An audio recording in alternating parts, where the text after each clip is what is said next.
The marriage certificate still smelled of fresh ink when Mariana Santos realized she'd made a terrible mistake.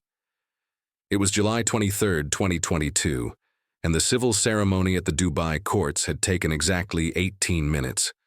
No flowers, no celebration, just two witnesses Sheikh Tariq provided from his legal team, and a judge who'd processed 4 other marriages that morning before noon prayer. Mariana was 27, a domestic worker from Manila, who'd spent the last 2 years cleaning other people's homes in Dubai Marina.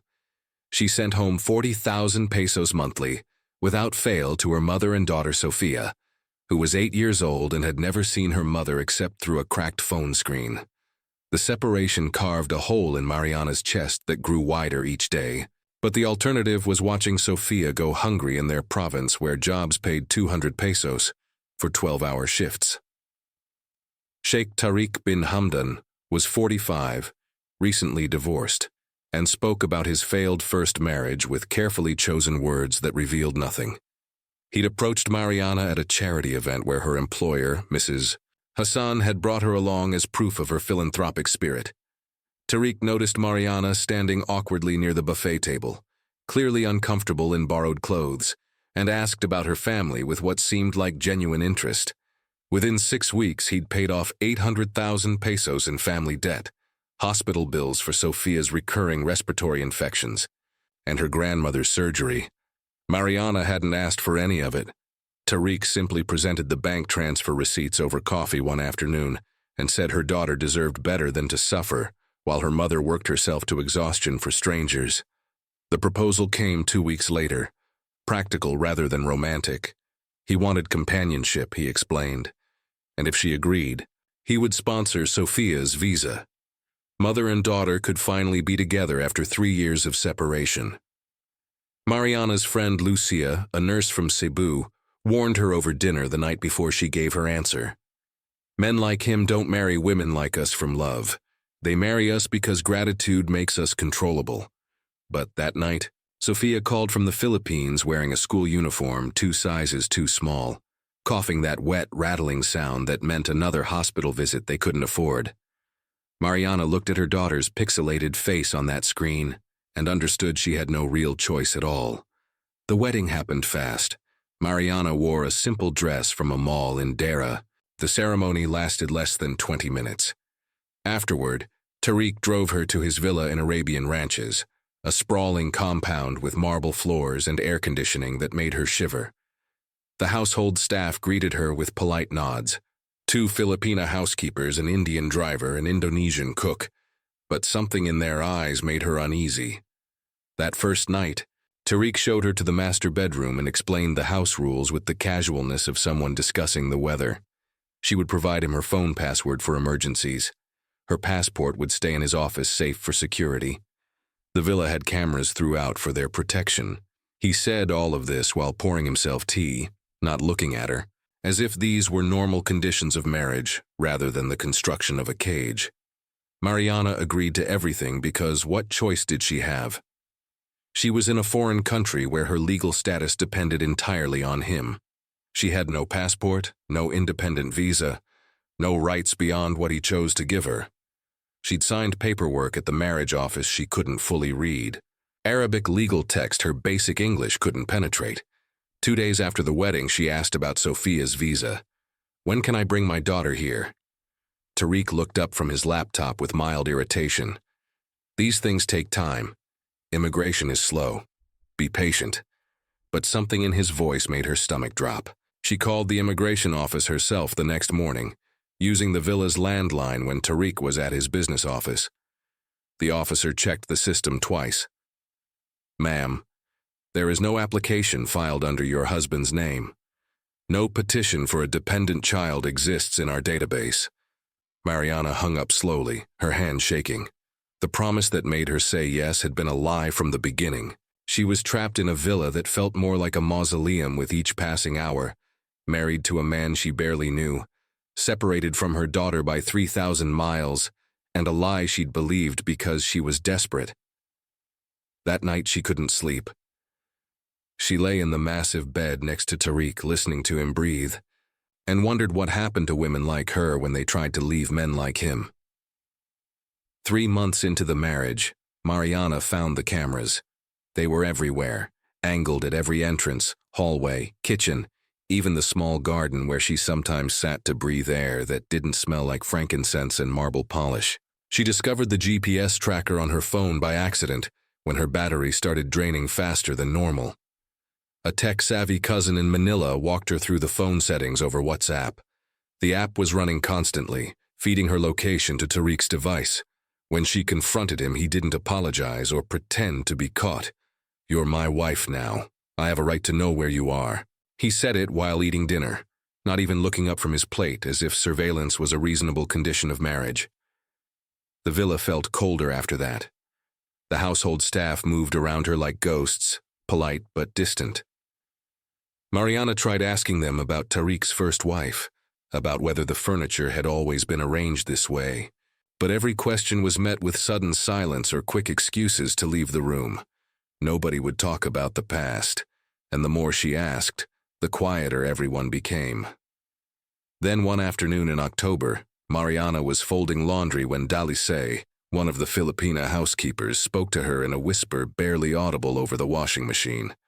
"There was one before you, not the first wife. Someone else." Mariana stopped folding. "What do you mean?" Dalisay glanced toward the hallway, making sure they were alone. "A Syrian girl. Her name was Layla. She was here 2 years ago, maybe 3.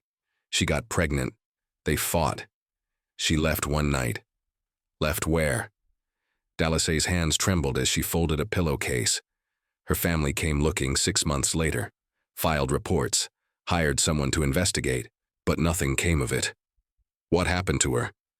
Dalisay picked up the laundry basket, her eyes filled with something Mariana recognized immediately.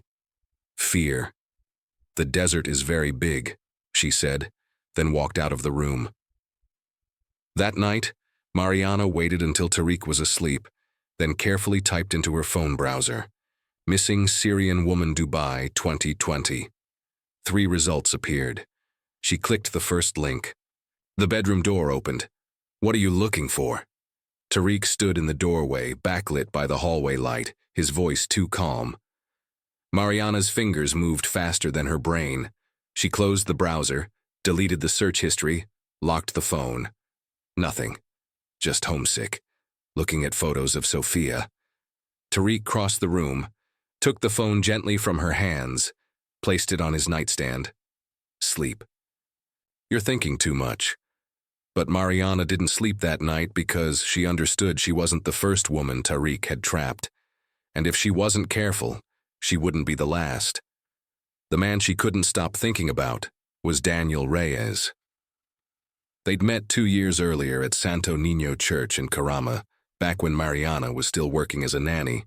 Sunday Mass followed by coffee at the cheap Filipino cafe across the street, where pancit cost 5 dirhams and tasted like home.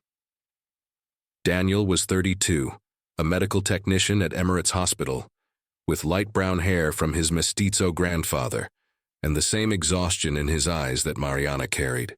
For 4 months it had been quiet and safe. Nothing dramatic, just 2 people who understood what it meant to live thousands of miles from everything that mattered. Then Tariq appeared with his promises and his money, and Mariana made her choice.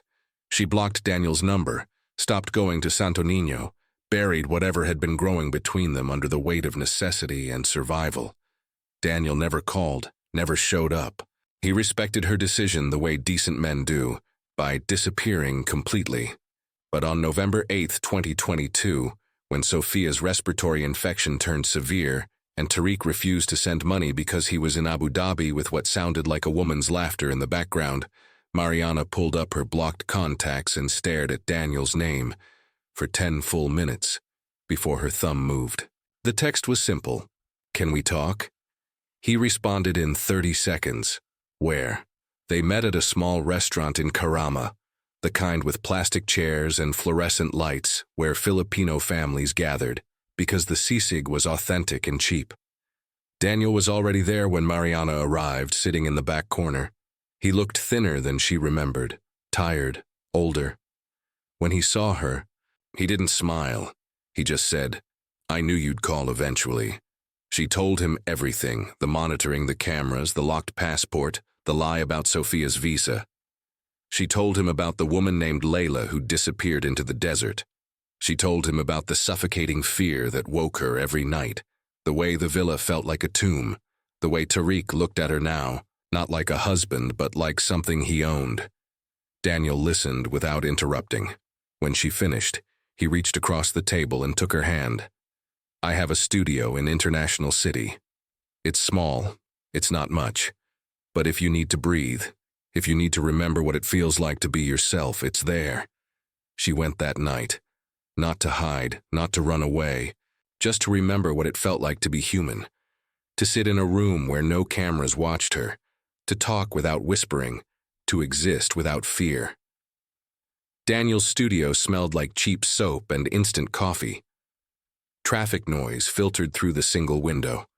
The space was barely bigger than the storage closet she'd lived in as a nanny, but it felt like freedom. They didn't plan what happened next. There were no speeches about love or future or consequences. Just two people who'd been alone too long, clinging to each other in the dark because it was the only thing that made sense. His hands were careful, kind. Everything Tariq's had stopped being months ago. They slept together once, just once. Then Mariana went back to the villa before sunrise, slipped past the cameras she now knew how to avoid, and climbed into her empty bed. Tariq wouldn't return from Abu Dhabi for another 4 days, but everything had changed. 6 weeks later, in late December, she took a pregnancy test in the marble bathroom while Tariq was at his office. Positive. She did the math 3 times. The last time she'd been intimate with Tariq was early October. Conception date was mid-November. The baby wasn't his. The baby was Daniel's. Mariana sat on the cold bathroom floor, her hand on her stomach, and understood with perfect clarity she had approximately 7 months before her husband discovered her betrayal. 7 months before the cage became a grave. She thought about Layla, the Syrian woman who got pregnant and disappeared. She thought about the desert and how big it was, how many secrets it could swallow. She thought about Sophia waiting in the Philippines, still coughing, still wearing uniforms too small, still asking when Mama was coming home.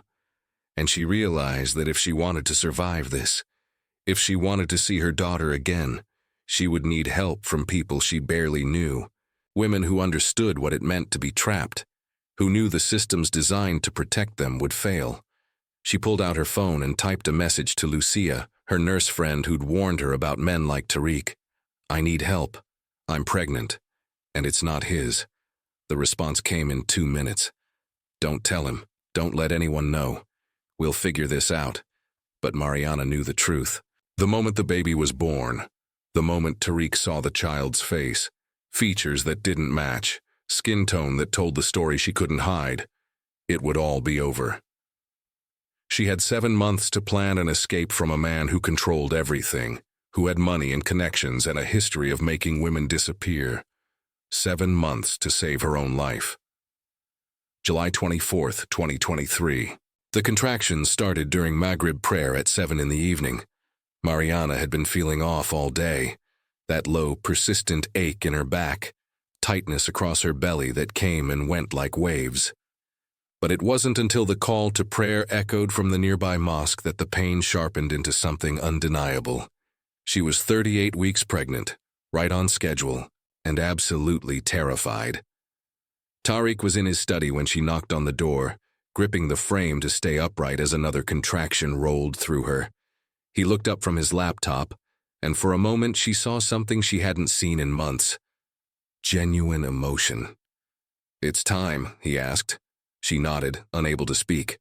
He moved faster than she'd seen him move in their entire marriage, grabbed his keys, his phone, helped her down the stairs with an arm around her waist. For a brief, horrible moment, Mariana almost felt guilty because Tariq believed this baby was his miracle, and in less than 5 hours, that belief would shatter. The drive to City Hospital took 19 minutes. Tariq made phone calls the entire way, his voice rising with excitement as he spoke in rapid Arabic. Mariana caught enough words to understand. He was telling everyone, his mother, his brother, his business partners, The baby was coming. His son was finally arriving. By the time they reached the hospital at 7:42, the waiting room had already started filling. Tariq's mother, Sheikha Noura, flew in from Abu Dhabi with her assistant. His younger brother Rashid arrived with what looked like half their extended family. The waiting room transformed into something between a celebration and a parade. The smell of Arabic coffee filled the air. Someone had brought dates. Congratulations were being exchanged in advance as if the baby's arrival was already guaranteed to be perfect, healthy, and most importantly, undeniably Tariq's. Mariana was wheeled into the labor and delivery unit while the celebration continued outside. The nurse who admitted her was Filipina. Her name tag read Joyce Mercado. She gave Mariana's hand a quick, knowing squeeze before taking her vitals. "You're doing great, just breathe through it." But Mariana wasn't worried about the labor, she was worried about what came after. Dr. Fatima Al-Hamidi arrived at 8:30 to check her progress. She was 51, Emirati with 26 years of obstetric experience in Dubai. She'd delivered over 7,000 babies and she'd seen everything. High-risk pregnancies, emergency procedures, twins delivered in ambulances. But she'd also seen something else. Women whose eyes held a specific kind of fear, the kind that had nothing to do with childbirth and everything to do with what waited for them outside the delivery room. "Let's check your history," Dr. Al-Hamidi said calmly, pulling up Mariana's file. "Any complications during pregnancy?" "No." Everything was normal. Mariana's hands gripped the bed rails as another contraction built. "And your husband?" "He's excited." Mariana's face changed just for a second. A flicker of something Dr. Al-Hamidi had learned to recognize over decades of working in the Gulf. Terror masked as compliance. Yes, very excited. Another contraction hit harder this time, tearing through her abdomen. Mariana gasped, reaching out blindly, and her hand caught Dr. Al-Hamidi's wrist with surprising strength. "The baby," Mariana's voice broke. "He's not—" She couldn't finish. The pain stole her words, but her eyes said everything. Dr. Al-Hamidi leaned closer, keeping her voice low. "Not what?" Mariana's grip tightened. "Not his." 2 words. That's all it took. Dr. Al-Hamidi had heard this confession twice before in her career. Once in 2015, once in 2019. Both times the women had been right to be afraid. One had been deported within a week, her baby taken by the father's family. The other had disappeared entirely. Her family filed missing person reports that went nowhere. "Okay," Dr. Al-Hamidi said quietly, professionally. "We're going to take care of you. Do you understand me? We're going to take care of you." The labor progressed faster than expected. By 10:15, Mariana was fully dilated. By 11 o'clock, she was pushing. The pain was overwhelming, primal, the kind that erases everything except the desperate need for it to end. Outside in the waiting room, Tariq paced with his phone pressed to his ear, giving updates in real time. His mother sipped tea, already discussing plans for the baby's akika ceremony. Rashid joked with relatives about getting the perfect photo of the new father holding his son. No one knew what was about to happen. At 11:43, Lucas Daniel Santos came into the world. He weighed 3.1 kilograms. He was healthy. His lungs worked perfectly, and his skin was 3 shades lighter than his mother's. Dr. Al-Hamidi caught him, cleared his airway, and felt her heart drop. Light brown hair, still wet but unmistakably warm-toned. Features that belonged to someone else entirely. The delivery room went silent. Joyce, the Filipina nurse assisting, saw it too. Her eyes went wide. She looked at Dr. Al-Hamidi, then at Mariana, then back at the baby. Mariana didn't reach for her son. She just stared at him, tears streaming down her face, and whispered in Tagalog, "Patay ako. I'm dead." Dr. Al-Hamidi made a decision in less than 5 seconds. She wrapped the baby quickly in a thermal blanket, covering his head and most of his face. She turned to Joyce and spoke loud enough for the room to hear, but calm enough not to cause alarm. "Baby needs NICU assessment, possible respiratory distress. Let's get him evaluated immediately." It was a lie. The baby's breathing was perfect. His color was good. His heart rate was strong. But the lie bought time. Joyce understood immediately. She nodded, took the baby from Dr. Al-Hamidi's arms, and moved quickly toward the door. Outside in the waiting room, Tariq stood up when he saw the nurse rushing past with a bundled infant. "Is that him? Can I see?"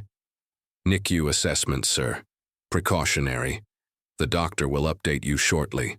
Joyce disappeared down the corridor with Lucas before Tariq could get a good look. Dr. Al-Hamidi stayed with Mariana through the afterbirth, through the standard checks, through the shaking and tears that came once the adrenaline faded. She kept her voice steady, professional, but when she leaned close to clean Mariana's face with a damp cloth, she whispered 4 words. "We have 72 hours.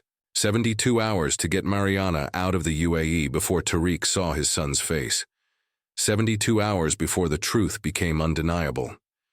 72 hours before Mariana Santos either escaped or disappeared like Layla before her." At 2:17 in the morning, Tariq's patience ran out. He walked toward the NICU with Rashid following close behind. When the nurse tried to stop him, he didn't raise his voice. He didn't need to. "I'm seeing my son now." They led him to the viewing window. Lucas was in the second bassinet from the left, unwrapped now, sleeping under a warming lamp, perfectly visible. Tariq walked up to the window, pressed his hands against the glass, leaned in close. 5 seconds, that's how long it took. His expression shifted in stages. Confusion first, then his eyes narrowed, his jaw tightened, and finally the realization hit. That wasn't his child. He turned to Rashid and said something in Arabic, low and fast. Rashid looked through the window, looked at his brother, said 1 word back. "Akid? Are you sure?" Tariq didn't answer. He just walked away from the window and headed straight for the recovery ward. The door to Mariana's room swung open hard enough to bang against the wall. Tariq entered with Rashid behind him. Dr. Al-Hamidi refused to leave Mariana's side. "Who is the father?" Tariq's voice was calm. Too calm, the kind of calm that comes right before violence. Mariana couldn't answer. Her throat had closed completely. "Answer me." His voice rose now, echoing off the walls. "Doctor." Al-Hamidi stepped between them. "Mr. Al-Hamdan, I'm going to ask you to lower your voice. This is a hospital recovery room and your wife just gave birth 3 hours ago." Tariq didn't look at her. His eyes stayed locked on Mariana. "Answer the question." "It was once." Mariana whispered. "I was alone. You were gone for weeks." "His name." She closed her eyes. "Daniel. Daniel Reyes." Today, Al-Hamidi hit the emergency call button. Within 40 seconds, Grace Salvador stood in the doorway. 52 years old, Filipina, hospital security with 15 years breaking up fights in emergency rooms. Everyone except medical staff leaves this room now. Tariq turned. "Do you know who I am?" Grace didn't blink. "I know hospital policy, medical staff and patient only. Everyone else exits or I call Dubai police." Rashid put a hand on his brother's shoulder. "Tariq. Not here. Not like this." But Tariq walked closer to Mariana's bed. "You've destroyed everything.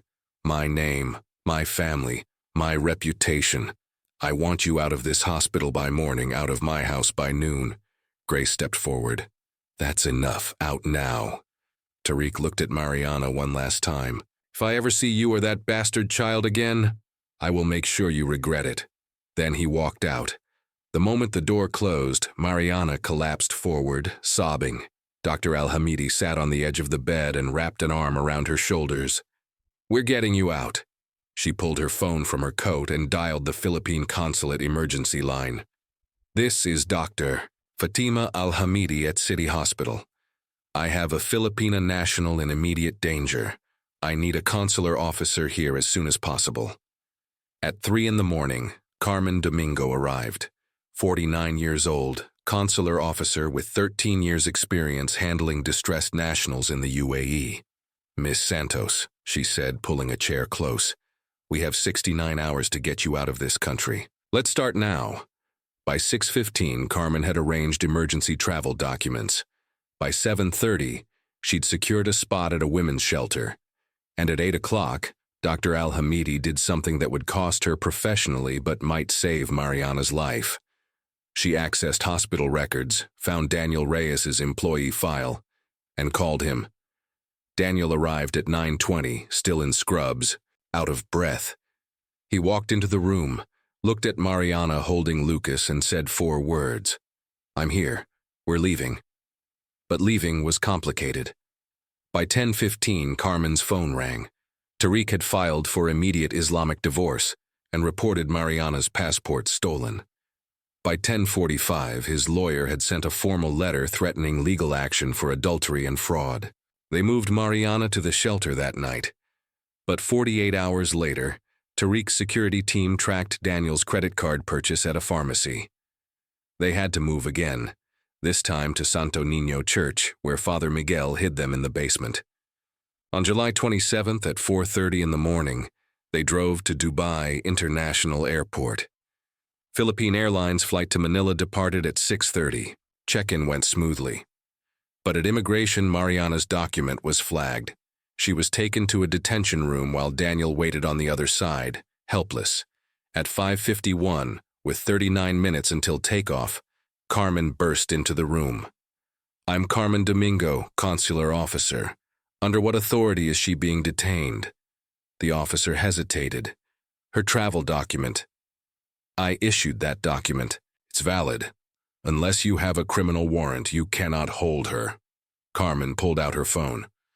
"I have the Ministry of Foreign Affairs on speed dial. Would you like me to call them or release her now?" 4 minutes later, they stamped Mariana's certificate. Time was 6:08, 22 minutes until departure. "Run," Carmen said. Mariana sprinted through the airport with Lucas in her arms, Daniel beside her. They reached gate C-19 at 6:14. The agent held the door. At 6:16, flight PR-412 pushed back from the gate. Mariana sat in seat 28F, Lucas asleep in her lap, and closed her eyes. Tears streamed down her face. 9 months later, they lived in a small apartment in Quezon City. Daniel worked at Manila General, earning a third of his Dubai salary. Mariana was finally with Sofia, now 9 years old. Lucas was 10 months old, healthy and happy. They struggled financially, but they were together and free. Mariana learned through the Filipino community network that Tariq had remarried 4 months after her departure. The pattern was continuing, but it didn't matter anymore. Standing on their small balcony, watching Sofia play basketball in the street below, holding Lucas, Mariana reflected. This wasn't the life Tariq promised. No marble floors, no luxury, but it was hers, and she was alive to live it.